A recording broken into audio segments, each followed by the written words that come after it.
Welcome to Revved Up, ladies and gentlemen, the show where we never stop talking about motorsports, even if there's a catastrophic event that's going to happen to this planet sometime soon. Not that I'm predicting that, of course, or I'm just saying we never stop talking about it. So, as always, I am your host, Carter Leonard, back at it yet again. Joined once again by one of my lovely co-hosts, Adam Schwab, after he has been gone for a few weeks. But Adam is still the same old Adam as per usual. Apparently Carter's gotten to doomsday planning. He's buying himself a bunker and everything now. Oh man, you don't even know, man. I just, I don't know, man. One of these days, the numbers are going to align, and something might happen. I don't know. I don't know. I'm just saying it could happen now. It could happen later down the road. We don't know, man. It's crazy. But yeah. So this is episode 4 of the 2026 season. We have a decent amount to talk about on today's show. But Adam, it's been a minute since you had last joined in on the episode, and I guess this is where we launch into small talk. How has your life improved, or what's new with you, man? You and I were talking a little bit about iRacing before we hopped on here. Yeah, I've just been, working stuff like that, but doing iRacing and stuff on the side, just for fun and all that, and still doing, got the paint stuff.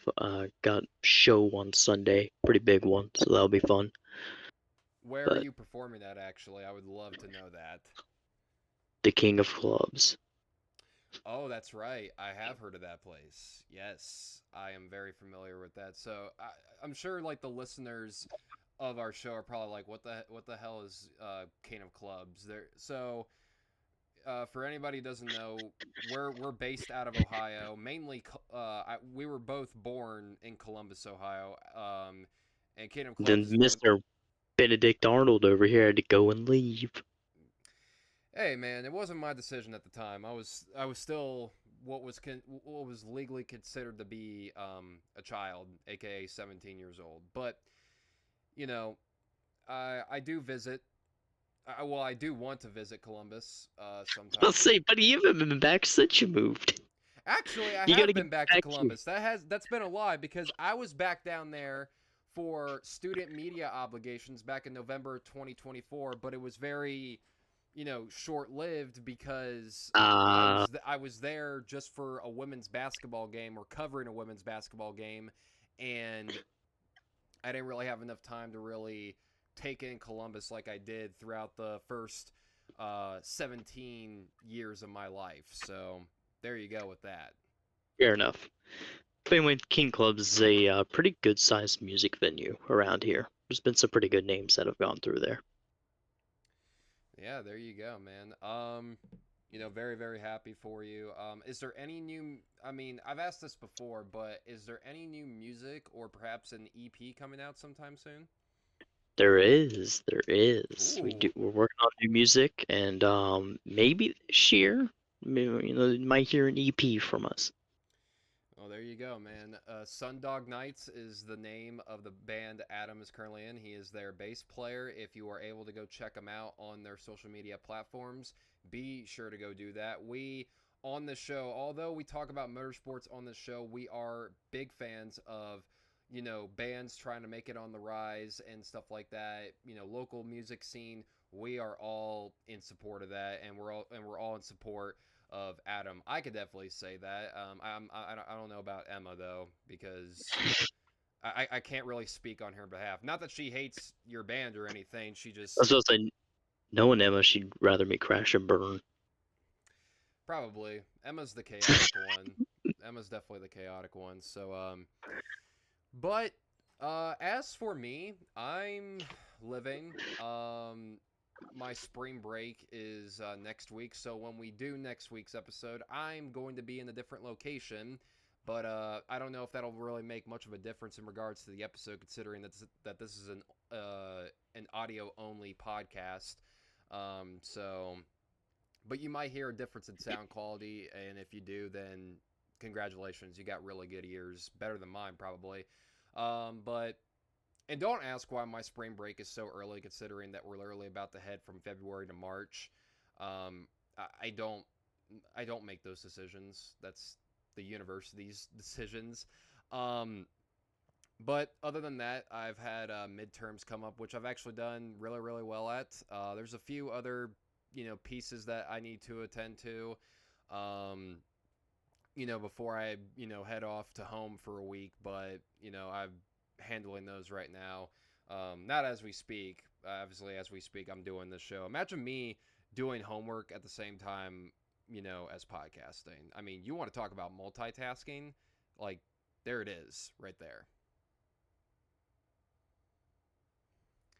But anyways, yeah, that'll do it for small talk, and let's get into basically the you know content of the episode. So already two races into the NASCAR Cup Series season, and let's just say Atlanta definitely had its moments, just like Daytona. Of course, super speedway style racing.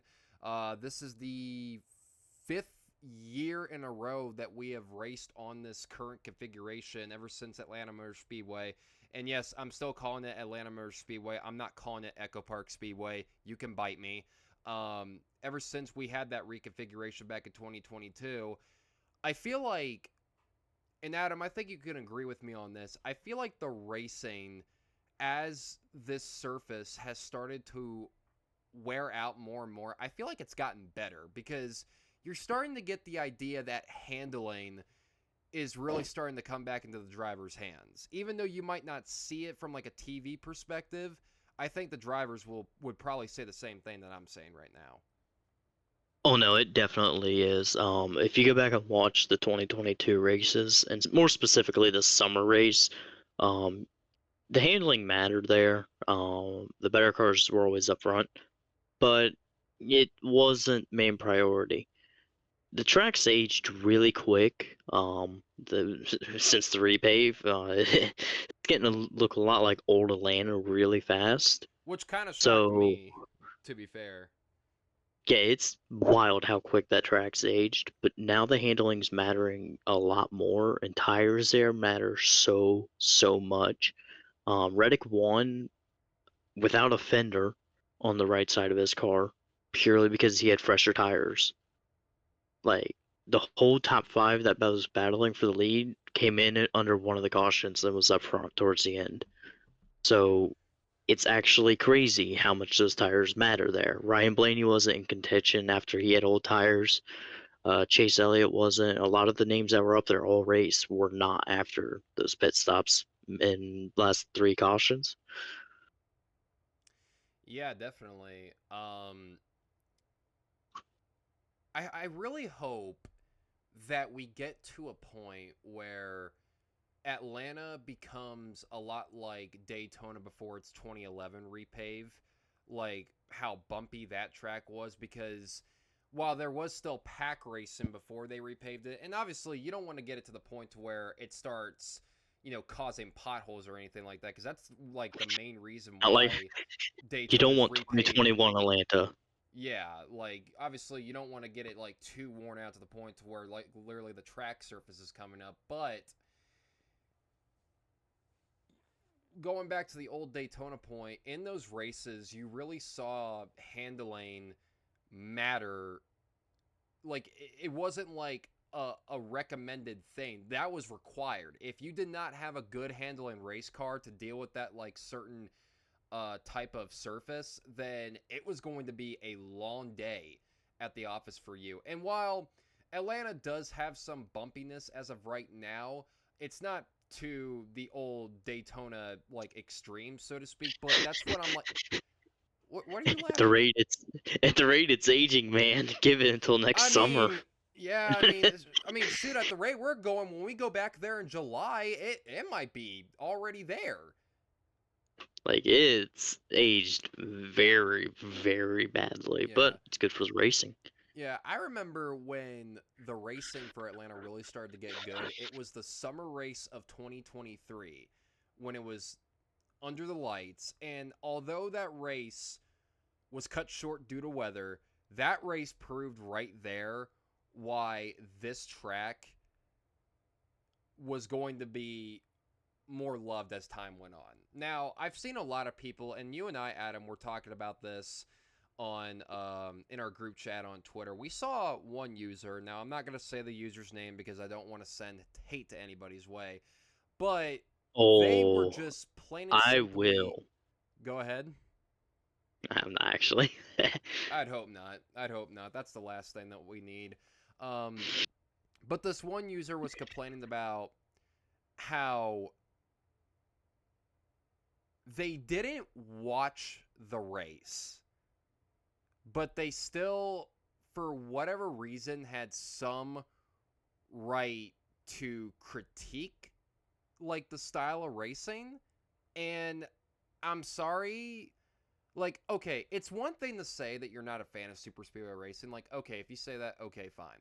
But you can't say, oh, I'm critiquing a race, but oh, by the way, I didn't watch a single lap of it.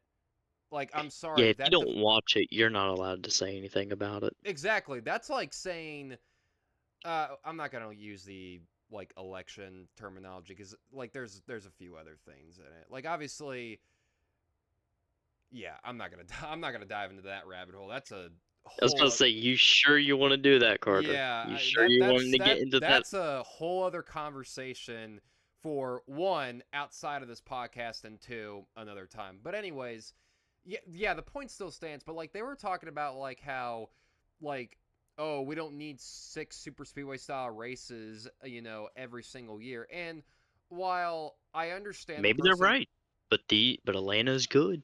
it I would like Atlanta is it produces good racing. Like I believe, see, I would love It's to fun to race know. too. I would love Look to at the know drivers; they how. love it. Yeah, I would love to know how we can get this style of racing where like you could just move around all the time at Daytona and Talladega. Cause like, uh, Take the spoilers off the car and lower the horsepower, which sounds blasphemous, but that's about probably the only way. Or you could still have just this. make Daytona and Talladega much, much more worn out, which it'll be I mean, decades Daytona's before starting to get. Daytona I would get mean, that point. both Talladega and Daytona are starting to get bumpy again. Yeah, but it's gonna take a long time for them to act like Oh no, that. I agree. Plus, plus with these cars, they need to do a lot more to them. Elena's much faster technically because Yeah, it's so not speed wise, but with how the laps go and everything's moves much quicker than Daytona and Talladega. So that's why it races the way it does, with it being bumpy and all that. So like runs are a lot faster. Your car has to handle better. So it's a mini 2000s Daytona right now, and it's the best thing out there. oh no, it definitely is. I mean, anytime when they say, "Hey, we're going to Atlanta this week," I'm just like, "Ooh, I get so giddy because like you just know that they're going to put on a show." But you mentioned the winner already. Let's talk about him. Tyler Reddick becomes the first Cup Series driver since Matt Kenseth in 2009 to win the Daytona 500 and the following race the week after. So, first time in 17 years now since a driver has last done that.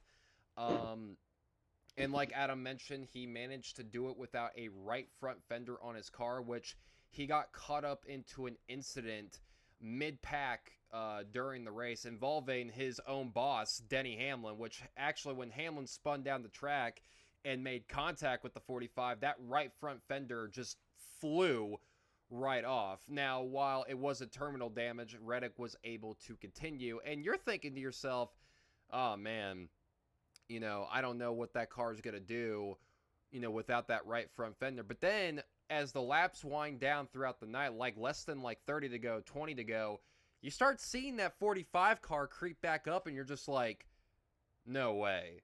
No way there's a chance he could go back to back, right? Obviously, like cars like the 23 and the 20 and the 77, they're the fastest cars right now. There's no way that 45 is as fast as them, but apparently he was. And Tyler Reddick, after going winless last year, is now on top of the NASCAR world and is now currently leading the points when it comes to making the chase this year.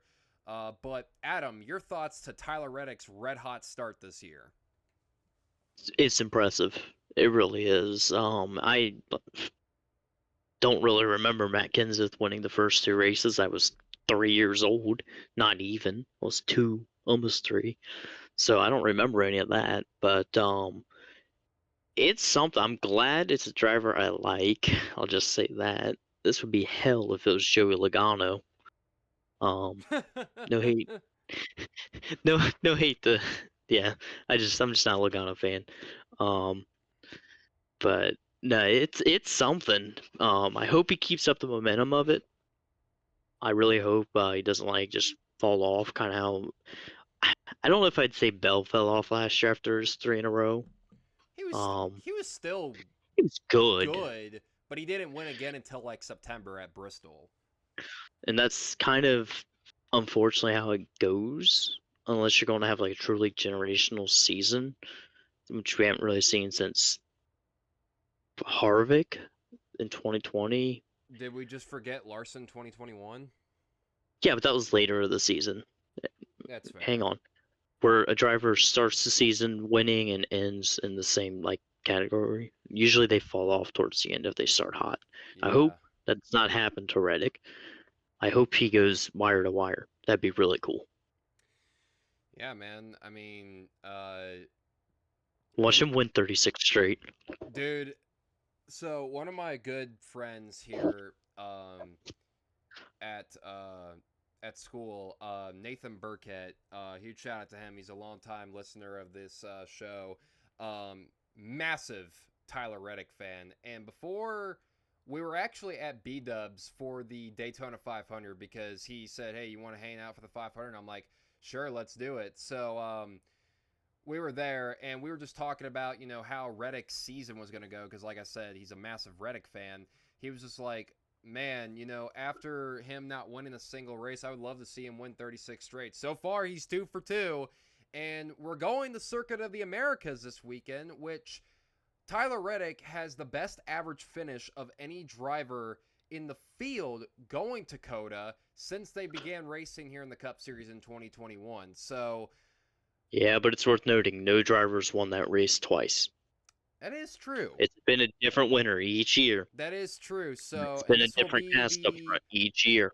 this will be the 6th overall Cup Series race at Circuit of the Americas. So, will we go 6 for 6, or will Tyler Reddick go 3 in a row? We'll just have to wait and see. But once again, 2311 Racing wins again. Michael Jordan there as well. I mean, man, this dude MJ, he is already having better success as a team owner in NASCAR than he was with the Charlotte Hornets. But then again, and listen, to any Charlotte Hornets fans out there listening, I'm so sorry. I truly do feel bad for your organization. But What are you doing with your life? I don't know. But the Charlotte Hornets are run by a lot of people that don't know what they're doing. 2311, on the other hand, that's a much different story. You have arguably one of the people that know what they're doing the best. Yeah, man. With And Denny Hamlin. also, we could have been talking about, how Bubba Wallace could have definitely won this race as well. But once again, he falls short. But still a really good start to the year for the 23 team as well. Oh yeah, they're also they're second in points right now. Oh, yeah. That's pretty good. Yeah, a lot of people forget how good Bubba Wallace is at super speedways, and I don't fully get that. Like, you will... Jesus, he's almost won the 500 twice.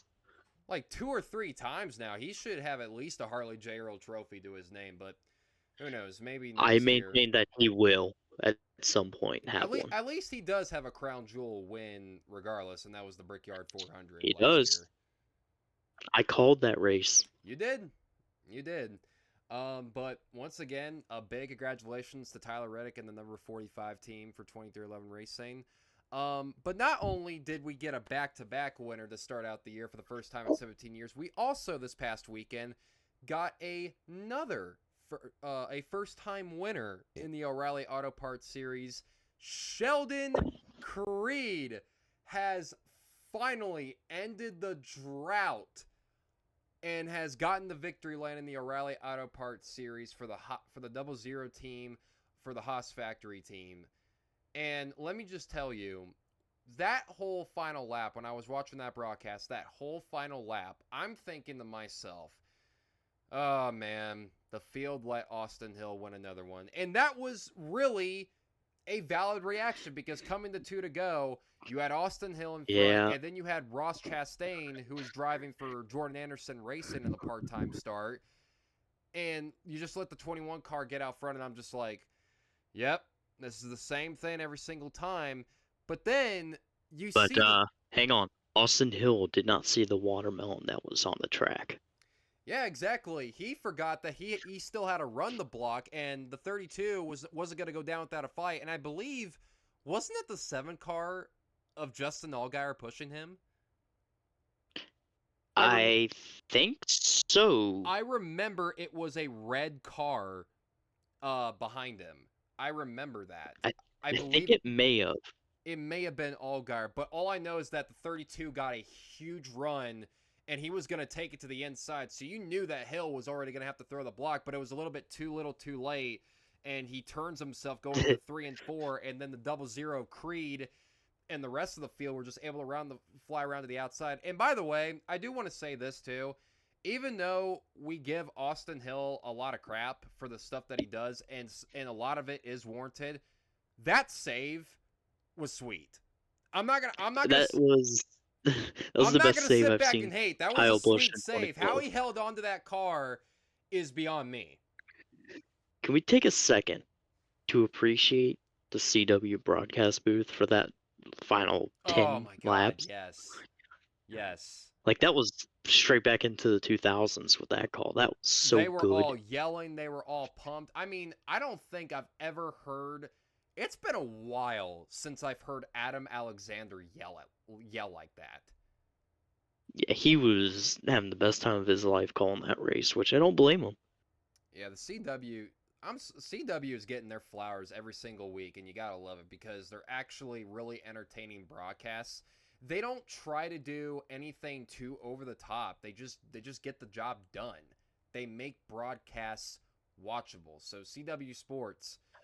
They also did a great job with I was a little bit hesitant at first when this whole deal was announced that you were going to be doing every single race, but so far, it's paid off. They also did a really good job with the PBA, which had former NASCAR announcer for NBC, Rick Allen, on the call, which, yeah, he was really good. Although it was interesting hearing opportunity again. It is. Kind of threw me off. It's funny you mentioned that, because I was actually scrolling through YouTube earlier today, and I saw the PBA, like, most recent highlights, and I'm just like, oh, wait a minute, Rick Allen's commentating this now. Let's see how he does. And Rick Allen is Rick Allen. I mean, obviously he didn't yell or say, and around goes, or problems. He was just aggressive goes around. He's just delivering good commentary. No, he did really good. I loved it. I was like, this is awesome. Yeah, man. Yeah, back to the race. But back to the Atlanta race. If we're going to do golf clap segments of the week, my golf clap nominee or recipient has got to be the 88 car of Rajah Caruth. He saved this, man. He almost won it too. Not once, not twice, but 3 separate times that 88 car could have gone around and slammed the inside wall.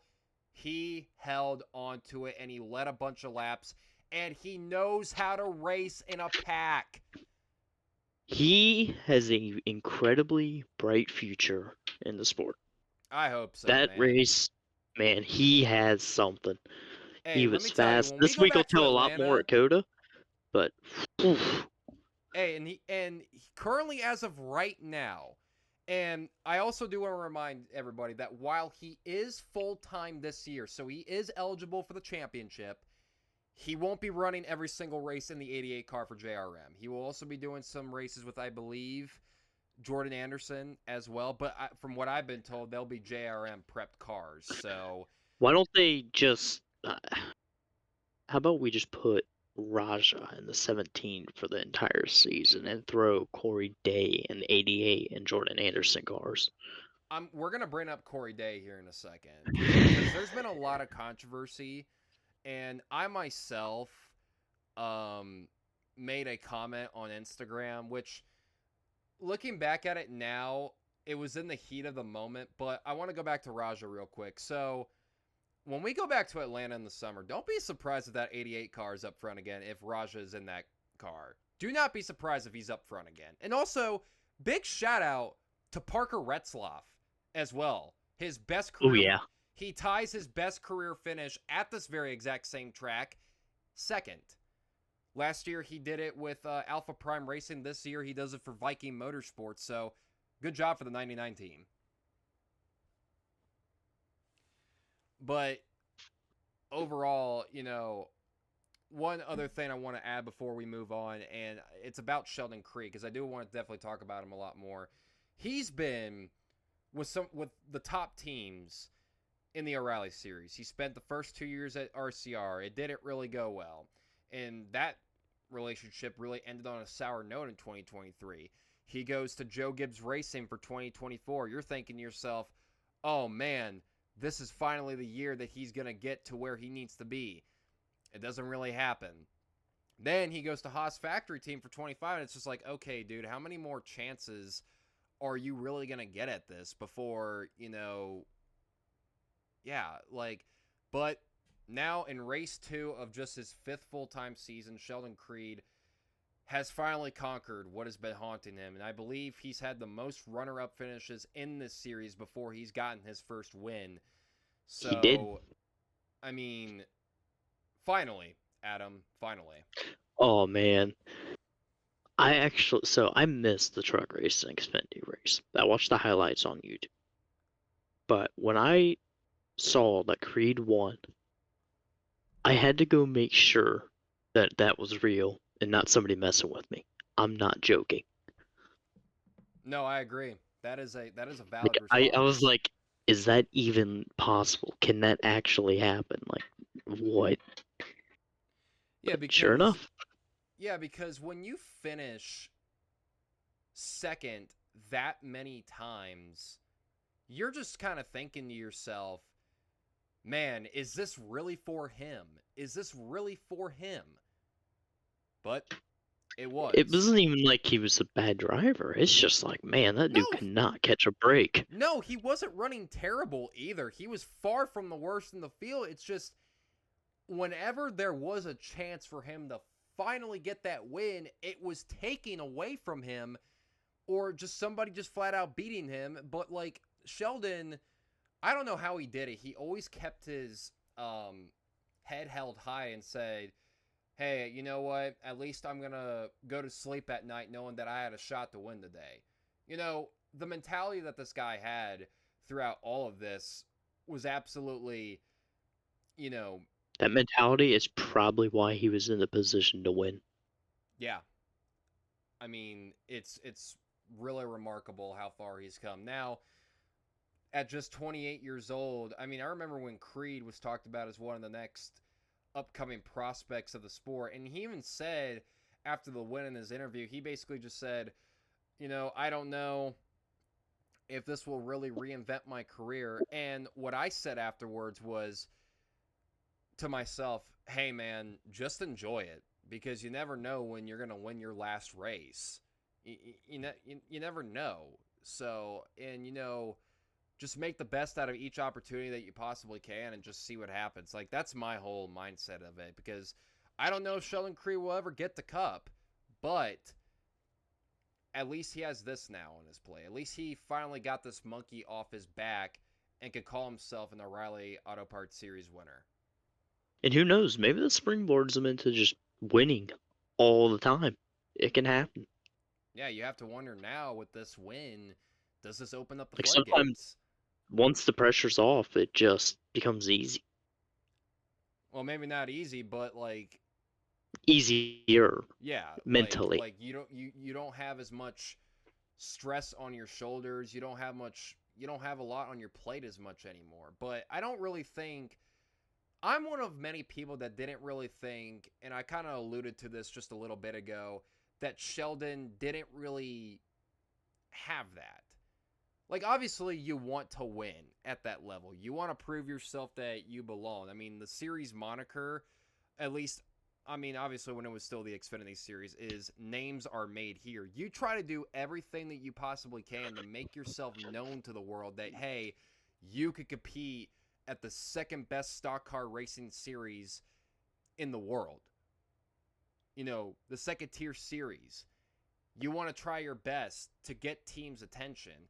And in my mind, I think Sheldon, like, there was a bit of frustration of him not winning, but half of him said, hey, I'm just happy to be here and doing what I love to do. That's what I think. Like, it was half stressful, but also half of looking on the bright side sort of things, if that makes any sense. Moving on, I just want to throw this in. Carter, I believe I sent you the format for the All-Star race. Yes, you did, Alba, Oh, buddy. Adam, and let me Let's just just say, say I'm very happy I'm going to be at Sonic Temple and will not see that, which Sonic Temple's major music festival. I'm going to be happy I'm going to be there and not watching that race because that is going to be hot garbage. yeah, so as of recording this, ladies and gentlemen, it is officially a day after, but NASCAR finally announced what the 2026 All Star Race format will look like. And let's just say myself, Adam, and everybody on social media for that matter, basically just we're not really happy for it. So here is the All Star format, very simplified by the one and only Bob Hockers from Fox Sports. So, of course, the All Star race will be held at Dover Motor Speedway this year, replacing North Wilkesboro, which was the host for the past 3 seasons. North Wilkesboro will now have a point race this upcoming July, but the All-Star race format goes as follows: 350 laps. There will be segments 75, And 75, and there is 200. no All-Star Open either. It's every car for the first two segments, Yep, every single which car is for so the first stupid. 2 segments. They will invert the top 26 after the first segment.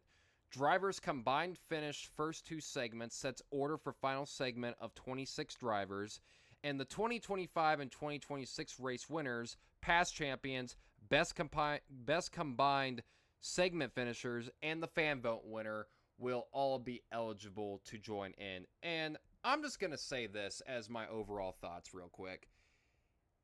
If you have to make a 3-page graphic to discuss an exhibition race format for $1 million, I'm sorry, it's not. No, no, no. I'm not a fan of this. This is practically just a points race, if you think about it. I mean, obviously, if you take away like the inverting parts of like after the first 2 75 lap segments, it's pretty much your average cup race at Dover. Yes. Like it's just I don't know. I Do, really do hope we? this I'm doesn't going to get in the kill hot off take Dover. territory, and this might rub some people along the wrong way. I've already said it on Twitter. I'm going to say this on the podcast. Do we really need an all-star race anymore? I don't know. At this point, if this is what they're going to start doing, absolutely not. There's no point for it. Like, first things first, like, it's not even, I'm not even saying this because of, like, I'm like one of those people that say, oh, you know, I'm still upset that they took the all-star race away from Charlotte, which I mean, I don't blame them for being upset about that. I think the All-Star race should have stayed in Charlotte, but I don't hate the idea of experimenting with different tracks to at least try to make it work. But I just don't like. I feel like this format gets more and more complicated every single year. And I get that it's like one time out of the year to, just have a little fun, let NASCAR's best go at it for just $1 million prize. There's no points being lost. There's nothing at stake here. It's just to go out to see, who could get a nice $1 million check. But every year, I don't know why they can't becomes just less and less compelling. Do what they did with the Clash and go to just some small short track somewhere. I would love that too, because, and if they have lights, I would definitely do that as well, because what a lot of people tend to forget is that Dover does not have lights. So this All-Star race will be taken... it's in the day, which just makes it even worse. Yeah, like give Dover its full listen, points race back. I hate to sound like one of those people right now, because when I want something to be good, I want something to be good based on the fact that it's about, that's based on the fact of how good the product actually is. A day race, a day All-Star race, after many, many years of running under the lights is so oraless. I hate to sound like one of those people, but it's true. I'm trying to think the last time there was a day All-Star race. It was one of the Texas races, way before we were born. Well, there's also Texas was kind of in the day. Yeah, but it ended at night though. This is purely going to be during the day. Yeah, I don't know, man. I wish, like I said, I'm glad I'm not going to bother. I'll be honest, even if I wasn't at Sonic Temple, I probably wouldn't even watch it. I'd go find something else to do. I would. It's a Sunday in late May. I can find a million things else to do. I'll go for a walk around the block listening music before that race. Maybe if my grass is long enough, I'll probably cut it. You should cut it, even if it isn't. Yeah, I mean, true. Try to make the lawn look as pretty as possible, but I mean, go out there with a pair of scissors while you're at it. I was not a fan of the announcement of them moving it to Dover, and I'm definitely not a fan of this format. But we'll see how it goes, I suppose. Again, it's not a points-paying race, so it's not like it's the biggest deal in the world, but it's just, yeah. Whatever. Yeah. Might as well focus on Coda. Yeah, might as well focus on Coda. But first, we do have a little bit of news to talk about, and it's mainly some driver development news. Keelan Harvick, the son of NASCAR champion Kevin Harvick, has signed a deal with Toyota Racing to be in a long-term development deal driving the OEM's branded cars. Keelan is currently 13 years old, and he's already won a decent amount of late model races, and now he will have Toyota backing behind him. And let me just say, if Keelan Harvick turns out to be as good as his dad, or even better, what a huge loss for Chevrolet and Ford. More so for Ford. Chevy does have talent and stuff, the pipelines, but not like that. No, they don't. I don't even really think Ford has a pipeline as of right I don't now. even think Ford is there. Like I especially in the O'Reilly series. Yeah, there's only like two cars. There's only like there's two nothing in there. Cars. The two full-time Ford the two Ford full-time entries right now are AM Racing, which they have a solid driver in Nick Sanchez, and Hettinger Racing. That's it. That is sad. Yeah, and that series is mainly taken up by Chevrolets and a mix of Toyotas. But back to Keelan Harvick, he's definitely wanting to follow in the footsteps of his dad. He wants to be at the top level of NASCAR. He wants to compete at a very high level, and it's very refreshing to see that a new generation that of drivers coming up through the field, you know, having that sort of backing, having that sort of, you know, support. And Keelan Harvick is absolutely no different. Again, he's only 13 years old, still a long way to go in his development. But if he does well enough, and if he follows the path just right, and, you know, he does what he needs to do, we could be talking about the next generation Harvick right here. Like, no doubt in my mind. It's no, that's crazy. That 10 years from now, we'll more than likely be talking about Keelan Harvick in the Cup Series. Yeah, Brexton Busch. alongside Brexton Busch. I believe Cash Boyer, who's Clint Boyer's son, is racing. I believe Owen Larson's racing. I mean, we got the next generation coming up, man, and obviously it's still a little bit of ways away, but, you know, if you blink your eyes, time will definitely fly by. But yeah, that's some big news. And Toyota's pipeline, even though Toyota doesn't have the greatest amount of seats in the world, their pipeline development is the best, second to none. Yes. I mean, Chevrolet, Yes. they do have the driver edge development program, but when it comes to quantity, Toyota has the most.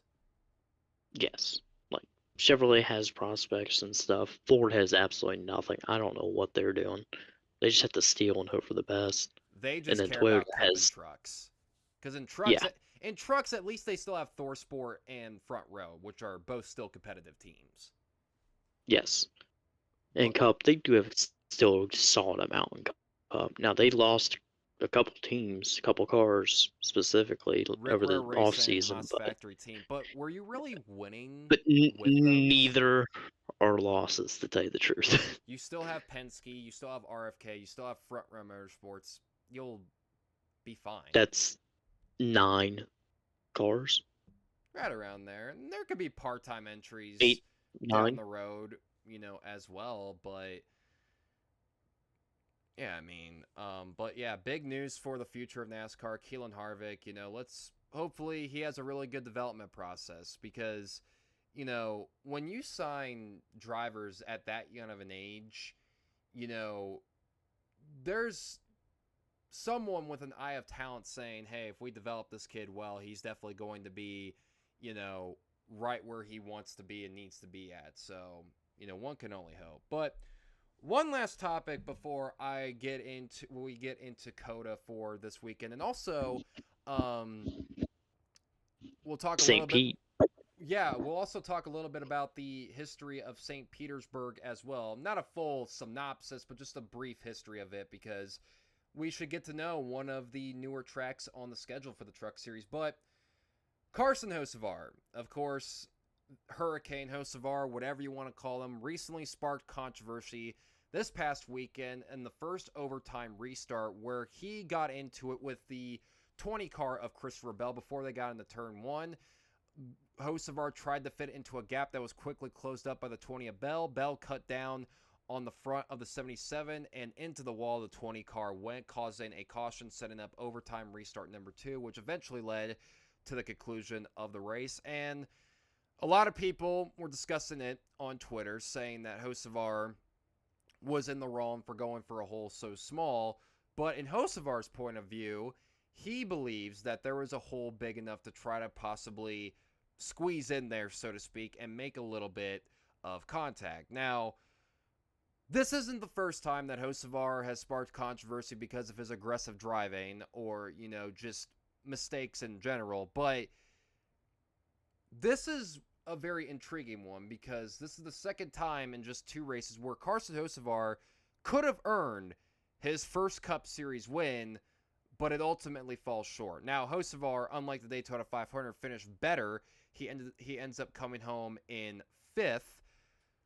Adam, where do you stand on this Hocevar dilemma right here when it comes to his move at Atlanta? I'm fine with aggressive racing. I feel like that move, I understand what he was trying to go for, but that just was not going to work. If it was Daytona or Talladega, I would be like, yeah, that's a great idea because that's about the only way you're going to pass someone once they get going at full speed. But at Atlanta, he still had time. I think he forced the issue just a little too early, and that caused it. He's going to win a race this year, more than likely. It's just going to be he's going to have to control his aggression just a little bit before then. Yeah, that's the major thing about Hocevar. This guy has talent. It's there. The speed is there. But Hocevar, and I hate saying this about him, he's his own worst enemy. That's the thing about Carson Hocevar. He is very gifted behind the wheel. He has speed. He's taking that 77 car into places where a few years ago before he jumped into it wasn't even touching. Like when you heard the 77 car for Spire Motorsports before 2024, and I've said this statement in the past, but I'm going to talk about it again until, eventually the day that he finally wins. Hocevar, that 77 car was like a 30th or 31st place car every single week. I mean, it was not. I mean, look at the rest of Spire. They've gotten better with the drivers they have. Suarez is pretty solid, and McDowell's good, but they're not Hocevar. He is very, very fast. And there's a reason why Hocevar got signed to a lifetime deal in that car, like a long-term deal in that car. Now, It's pretty much lifetime. I mean, we'll see. I mean, it's up till the next decade, but if we were to wait till the next decade for him to sign with another team, he's going to be 33 years old. That's still way into the prime of his Cup Series career. He still has 10 years at that point or more. Yeah, like he's only 23 years old. And I get that it's year 3 because, like, this is typically the time where, a driver with that amount of speed is supposed to earn his first Cup win. But we got to remind ourselves, Hocevar does not drive for a Hendrick, for a Gibbs, for a Penske. He drives for Spire. That team is still on the rise. But I think another thing that you also have to really keep in mind is no matter what you say about him on social media, he's not going to change. He's made it abundantly clear he's not going to change. And Kevin Harvick even said this on his podcast. He said, yeah, I mean,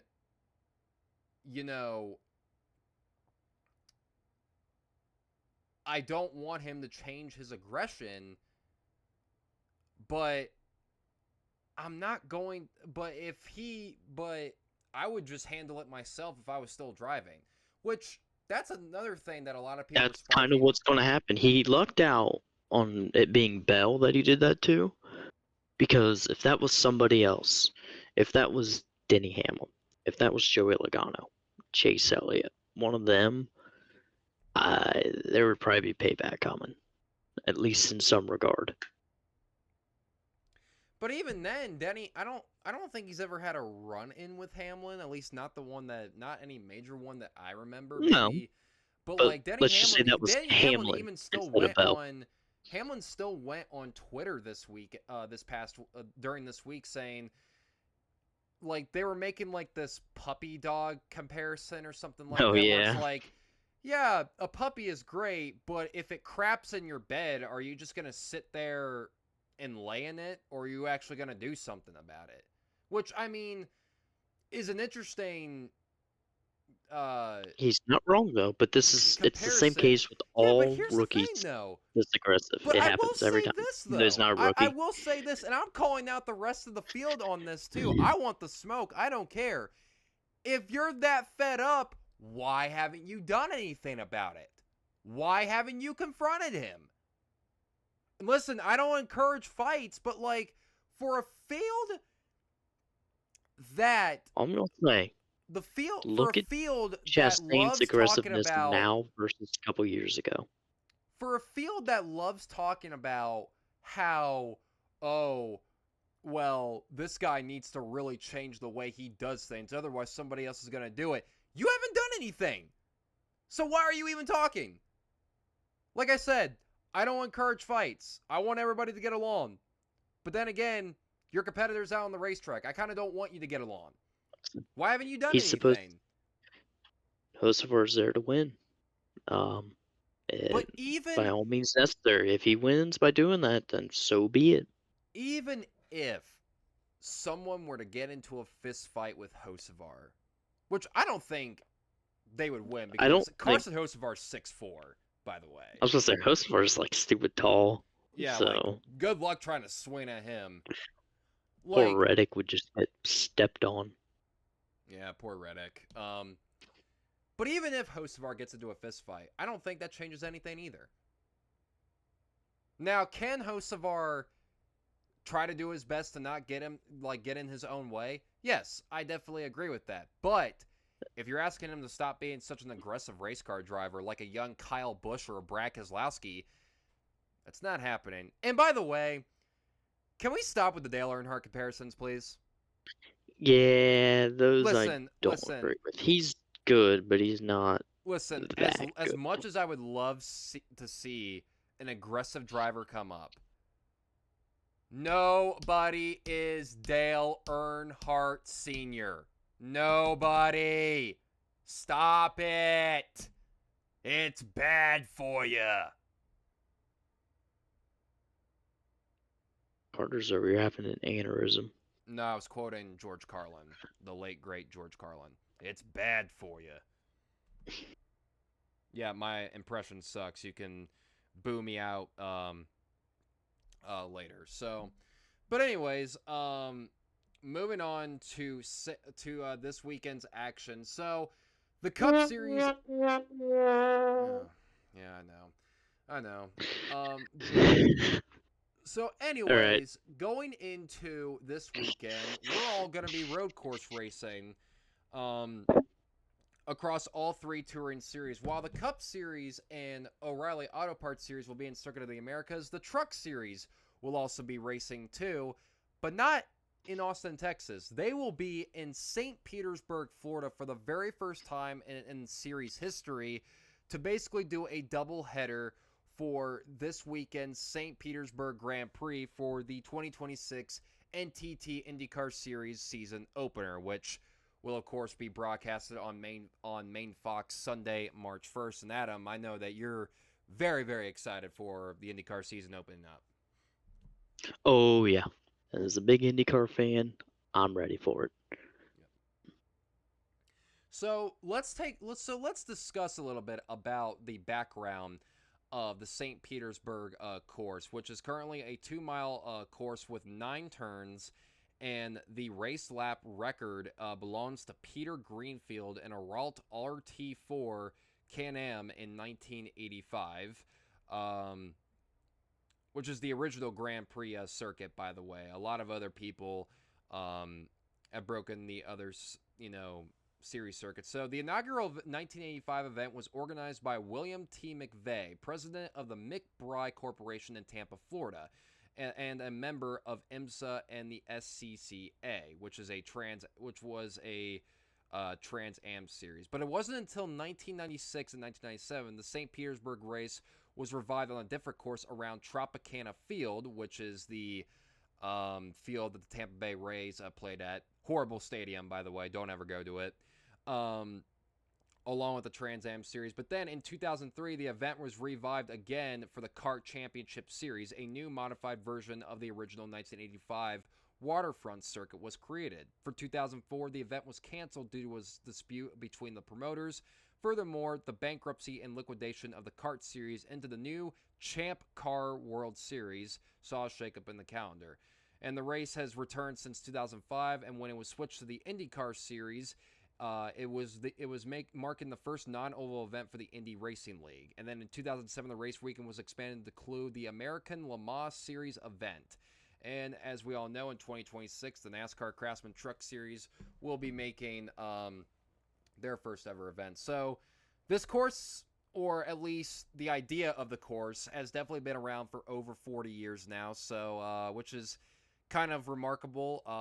And St. Petersburg, from what I've seen, I've never been down to Florida a day in my life, believe it or not. But from what I've seen, St. Petersburg is absolutely gorgeous.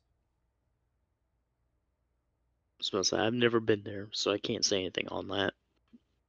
But even from a TV perspective, you could say that it's beautiful. Oh, it is. It is. Yeah.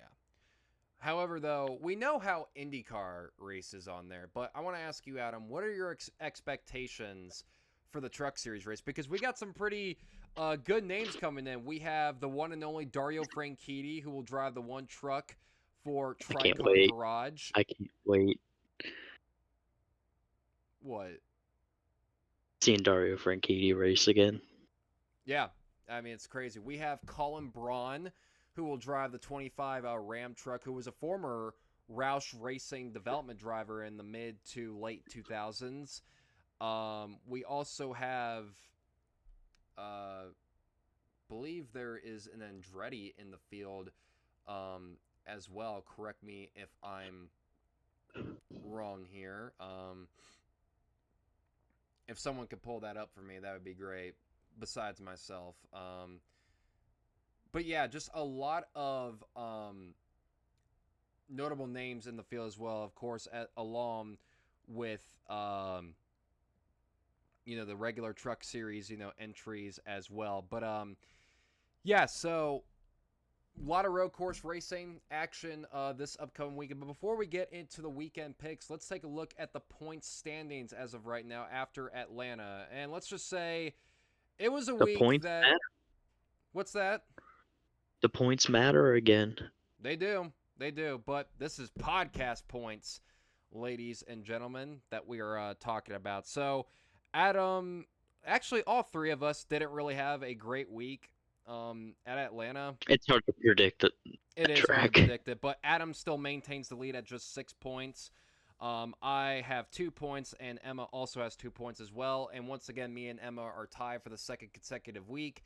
And like I mentioned before in the last episode, how we decide how the points are decided if there's a tiebreaker. It's whoever's pick finishes better than the other. So I picked Chase Elliott to win at Atlanta this past weekend, and he ended up finishing 11th. I was one spot off from tying Adam with the lead at 6 because I only had 1 point going into Atlanta. But unfortunately, I can do nothing about it now. But Emma's pick, Christopher Bell, somehow finished 21st, even with the nose damage, which was remarkable in of itself. So by that, since Elliott finished 10 spots better, I still remain in second. But let's get into weekend picks, ladies and gentlemen. The Truck Series race, but let's get into the weekend schedule as well. If I pull up the NASCAR app really quick, we do this every single week. Well, if I can find it at least. Ah, there it is. So the events going on begin on Friday at 4 p.m. Eastern Standard Time with practice for the St. Petersburg Truck Series race on FS2 with qualifying following on the same channel at 5:05 p.m. Eastern Standard Time. Practice for the O'Reilly Auto Parts Series at Circuit of the Americas will begin at 5 p.m. on the CW app with qualifying following at 6:05 on the same app. And then for the trucks, going back to the Truck Series, the Truck Series race will begin at 12 p.m. Eastern Standard Time on Main Fox. So it will be Main Fox that the race will be broadcasted on. And for Saturday's COTA race for the O'Reilly Auto Parts Series, it will begin at 3 p.m. Eastern Standard Time on CW Sports. The Cup Series schedule looks like this. At 10 a.m. on Saturday, February 28th, we'll have practice streaming on Amazon Prime Video with qualifying following at 11:10 a.m. streaming once again. And then on Sunday, March 1st at 3:30 p.m. Eastern Standard Time, the Circuit of the Americas Grand Prix or whatever it's called now. I forget. Is it still the Echo Park Automotive Grand Prix? I don't remember. But that will be on Main Fox. So that is your weekend schedule. But let's get into picks. Adam, who do you have for the St. Petersburg Truck Series race? Well, I kind of hinted on. I love seeing him race again, and it's the one truck of Dario Franchitti. That is a good I don't. pick. I I also wanted to pick Franchitti as well. But since you took my pick, I think I have to go with a little bit of a different route here. There's not a lot. See, when races like this happen, I try to be as fun, with my picks as possible and try to make it interesting to, a certain extent. So I'm going to go with the 11 truck of Caden Honeycutt. Why? I don't know. Let me just enjoy the pick. Emma also has her picks as well, but Emma could not join today's show because she, unfortunately, is dealing with a sickness, as well as a lot of people right now. So, yeah. But she also wanted to give. So Emma, before we get any further, Emma in the group chat earlier, and this is going to come to a surprise to many people, that she wants to get a bonus point if a certain driver finishes top 10, and she's been talking to this driver as of late, who's currently in the Truck Series field, and that is none other, and I'm not making this up, ladies and gentlemen, it is none other than driver of the number 10 truck for Colleague Racing, Daniel Dye, that she has been in cahoots with as of late, that she wants to get a bonus point if Daniel Dye finishes top 15. So if she does get a bonus, if Daniel Dye does finish top 15 this week, she gets a bonus point no matter what. So there you go, ladies and gentlemen. I'm gonna be honest. I thought she was lying when she said that. Nope, she even sent a screenshot, and that is and that is Daniel Dye talking. That is Daniel. Well, and at I least was a message texting. from him. But yeah, I was like, wow. Okay then. Okay then. Starting to And think by Emma the way, has Daniel like Dye, powers or if you ever want to something. What the heck? do, Daniel Dye, if you ever want to do an interview on the show, please let us know. We would be happy to have you on board. But for her pick, she is gonna go with, if I could find. Apparently, she doesn't have. Oh, my bad. She has Daniel Hemrick winning in the 19 truck. So those are our Truck Series picks. Now moving on to the O'Reilly Series. Adam, who you have for this race? Yeah, I'm looking at the entry list, and I've got Connor Zillage. Emma also has Connor Zillage as well for this event. I'm going to go off the rails a little bit here, and I'm going to go with SVG because he's also in the race as well, I believe. I hope I'm interpreting that he right. is. Okay, He is. so yeah, since that's there, I'm going to go with Shane Van Gisbergen to finally get that first Circuit of the Americas win before he probably wins on Sunday, which is the main event, ladies and gentlemen, the third race of the NASCAR Cup Series calendar. Adam, who do you have winning? All right. Well, I feel like there's two drivers you can really look at, maybe three or four, I guess you could say, but I'm gonna go with maybe kind of a surprise. Depends how you look at it. I'm going with Connor Zillage to win Xfinity and Cup.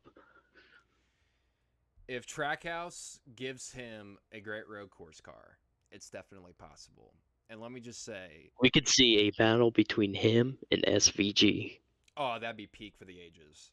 That would be peak for the ages. Now, for Emma's pick, she's also going to stay on the Trackhouse train, and she's more than likely probably going to jump me ahead in points this weekend because she's picking SVG, Shane Van Gisbergen, to win the Cup Series race at Circuit of the Americas, which is not really a major surprise, which I will say this is, correct me if I'm wrong, ever since joining NASCAR, this is the only road course that I believe that SVG does not have a National Series win at. It is. He has not won at Circuit of the Americas, right. And you would have thought that at least either in the O'Reilly Series or Cup last year, because while SVG won 5 road course races last year, the only driver not named SVG to win a road course race was Christopher Bell. So this is the one road course that SVG has not won at, but that could very well change Sunday. Now, for my pick, Emma and Adam are on the Chevy Trackhouse train. I'm gonna go on my own train here, and go with the driver who's, as I mentioned earlier in the show, has had the best average finish at Circuit of the Americas. Why not go for 3 in a row? Give me the 45 car of Tyler Reddick to steal the show away from SVG this Sunday, because why not? And he was close to winning it last year, and he's won here in the spring of 2023, which was the first ever win that he got with 2311 Racing. Give me that 45 car of Reddick. Solid pick. I just hope you didn't jinx him. If he doesn't win, he could very well at least get top 5, and I'd be happy with that. So, but anyways, Adam, do you have any closing thoughts before we sign off until next week? I do not. Alrighty, well, that will do it for this week's episode, ladies and gentlemen. Thank you guys so much for listening in to Revved Up. Tune in next week as we preview the first stop of the West Coast Swing as the Cup Series and, well, pretty much the O'Reilly Series and I guess if you want to count ARCA, make their trip to Phoenix Raceway for the 4th event of the season. But until then, I am your host, Carter Leonard. I was joined by Adam Schwab, and we will see you guys next time. Bye-bye.